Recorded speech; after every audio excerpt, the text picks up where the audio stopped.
محترم جناب عظیم الدین صاحب جدہ، السلام علیکم. ہم آپ کے ممنون ہیں کہ آپ نے ہماری ویب سائٹ اہلسنت.net پر یاد فرمایا اور سوال فرمایا، جواب حاضر. آپ نے ارشاد فرمایا برائے کرم قرآن و حدیث کی روشنی میں بتائیے کہ کیا مسلمان ٹائی باندھ سکتے ہیں؟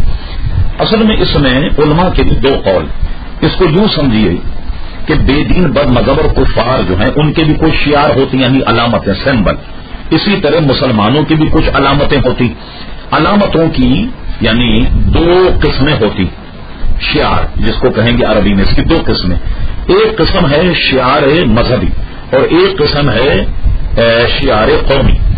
بعض علماء نے جس کو ٹائی کو شعار قومی قرار دیا وہ ٹائی سے منع تو کرتے ہیں لیکن ان کے نزدیک کفر نہیں ہوگا. اور جن حضرات نے یہ کہا کہ ٹائی کا باندھنا یہ انگریزوں کا شعار مذہبی ہے تو اس پر کفر کا فتویٰ لگاتے ہیں کہ یعنی یہ کہ ٹائی باندھنا جو ہے وہ کفر ہے.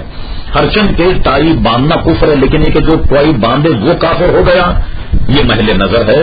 یہ تو آپ اس آدمی کی کیفیت، اس کی تعبیر، اس کے تمام معاملات جو ہیں اس کی روشنی میں اگر آپ بھیجیں تو ایسی صورت میں فتویٰ دیا جائے گا.